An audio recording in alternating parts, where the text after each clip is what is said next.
In the cornfields of a small Midwestern town, a creature known as Sawtooth Jack wakes up every Halloween and tries to make it to the local church.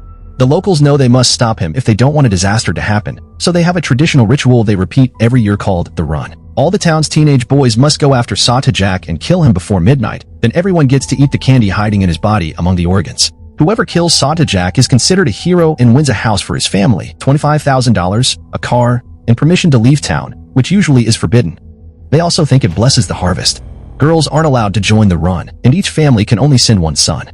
In 1962, a group of masked boys go out to hunt for the monster.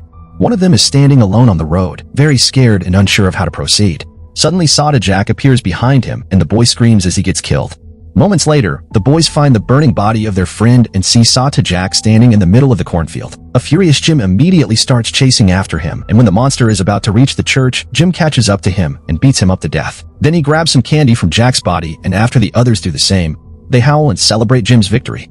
Afterward, the Harvesters Guild throws a Halloween party to celebrate another successful run, and Jim is given all his prizes. His younger brother Richie asks him to take him with him, but Jim just offers a hug and an "I love you" before leaving town in his brand new car.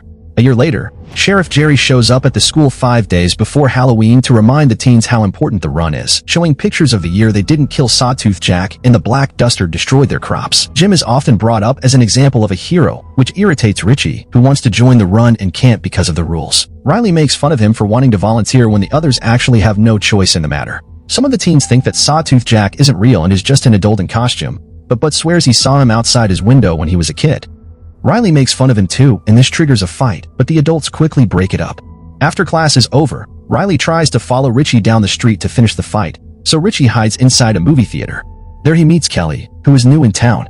They chat a bit and hit it off, but when Richie asks her to the Halloween dance, she explains she isn't allowed to go because she's black. Richie promises that he'll change that rule when he wins this year's run. Then he meets with his best friends Bud and Mitch, who heard some nasty rumors about Kelly, but Richie doesn't believe them.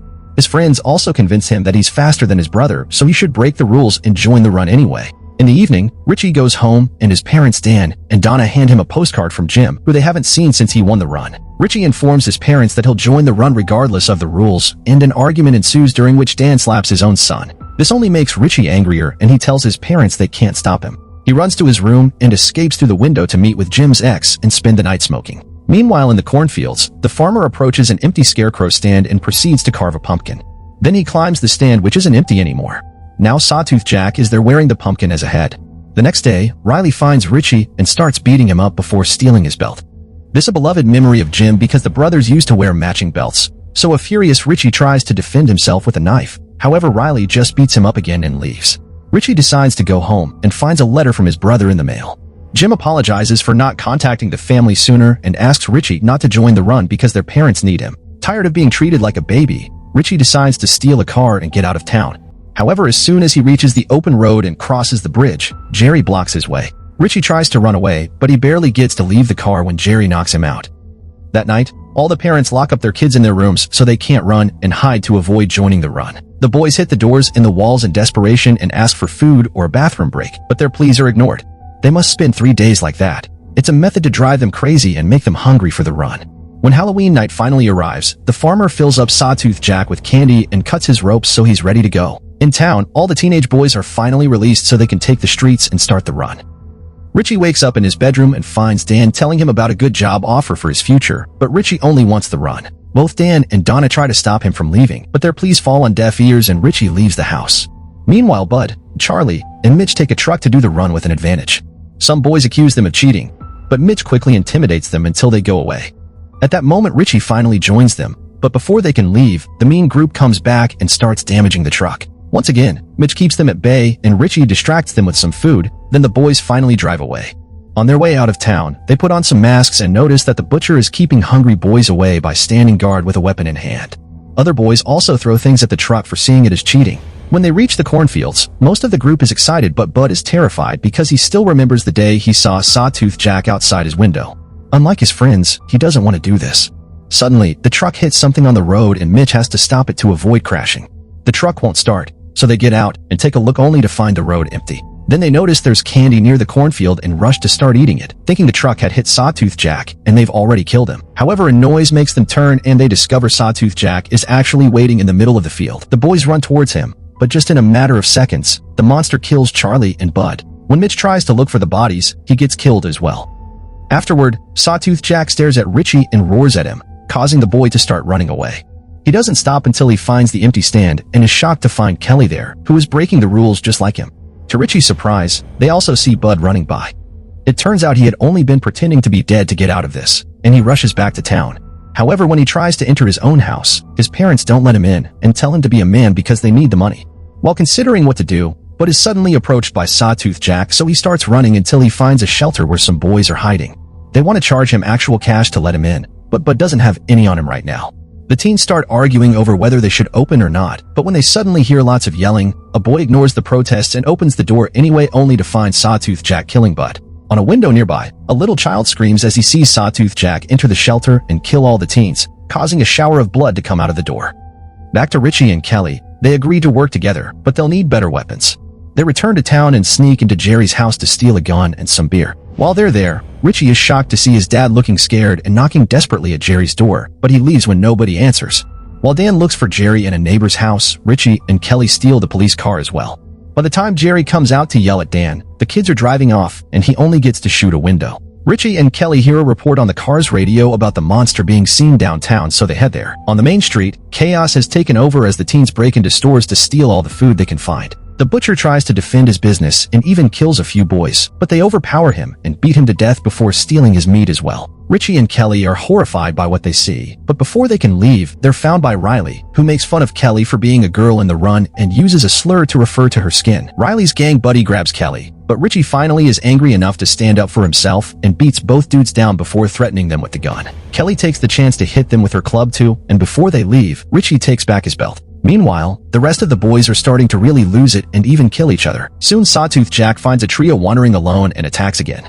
Not far from there, Richie tells Kelly of the bad rumors he's heard about her and that he doesn't believe them, but Kelly confirms he did burn down an old guy's barn because he was a racist prick. Richie shares that he misses his brother and they haven't heard from him except for the occasional postcard, and Kelly confesses her parents are dead. Their conversation is interrupted when they hear another report on the radio. Apparently Sawtooth Jack was seen on Oak Street. The duo leaves in that direction without knowing the report is fake and Jerry is setting up a trap. Once they reach Oak Street, they find a statue covered with blood before Sawtooth Jack appears in front of them. Richie rushes to confront the monster, but he freezes when he notices Jack is wearing his brother's belt. Kelly cuts in to hit the creature with her club, but Sawtooth Jack hits her back and disappears while Richie checks on her. At that moment, a neighbor comes out and makes them leave by threatening to shoot. The duo makes it back to the car and are found by Jerry, who points his gun at Richie through the window. He insults Kelly's parents and reveals he killed them when they tried to leave the town. Furious, Kelly starts hitting him and causes him to shoot his gun. The shot ends up grazing the side of her head.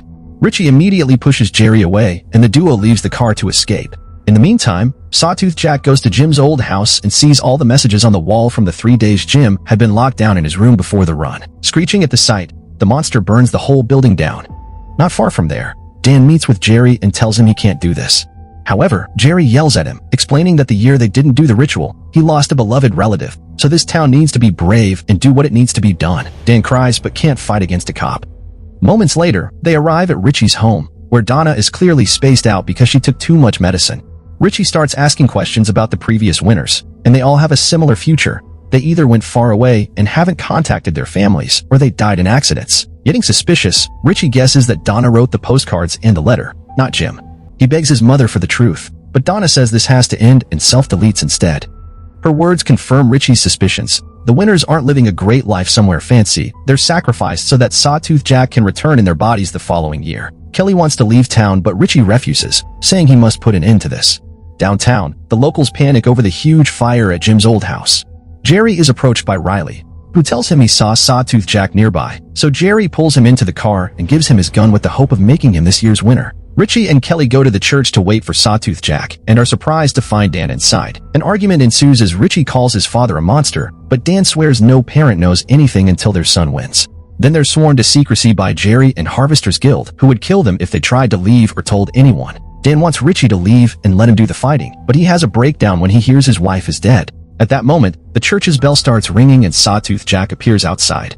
Richie rushes to receive him and calls him Jim, showing he means no harm. Unfortunately, Riley arrives and shoots the monster, so Kelly runs to hit him while Richie cradles Jack in his arms. Jerry cuts in as well and makes Riley try again, but after a second shot, Richie keeps Riley at bay by threatening him with his own gun. To Richie's shock, Sawtooth Jack grabs his hand and turns it around as a plea to end his suffering. Wanting this to end too, Richie apologizes to his brother and pulls the trigger. The boys rush to grab the candy and Jerry congratulates him for his success, but Richie only feels numb. Later during the party, Richie continues to be in a bad mood and ignores all the glee around him. However, when he sees Kelly arrive, he dances with her and kisses her, not caring about all the bigots judging them for being an interracial couple. Kelly secretly gives him a gun, and they agree to run away together later. After the party, Richie leaves in his brand new car and ignores Jim's ex when she asks him to take her with him. While Richie drives away, Dan approaches Jerry to try to shoot him for revenge, but Jerry knocks him down. Moments later, Richie picks Kelly up and they start driving out of town. Soon Jerry appears in the police car and starts chasing them, so Richie tries to speed up. However, he almost crashes into another vehicle on the road and has to stop the car. Richie makes Kelly hide, then he gets out of the car, only for Jerry to make him walk into the cornfields at gunpoint. When they make it to the empty stand, Richie suddenly turns around and shoots Jerry twice to kill him. Unfortunately, this isn't over yet. The farmer shows up and hits Richie on the head to make him fall on the grave he's already dug. Richie takes out his knife and asks for mercy, but the farmer breaks his hand and then starts burying him alive. After he's finished, the farmer leaves, revealing he had been in the vehicle that blocked Richie's car. Once she's sure she's alone, Kelly finally comes out of hiding and is found by Dan, who tells her to take the chance to leave town. Crying her heart out, Kelly escapes without any more interruptions. A year later, the farmer digs out Richie's body and gets the pumpkin ready, which slowly becomes the boys' new Sawtooth Jack head. On Halloween night, Dan shows up and frees the monster, still calling him Richie. When the farmer shows up, Dan kills him, then tells his monstrous son to burn the whole town down. Make sure subscribe and turn on notification so you can watch movie like this. Thank you for watching.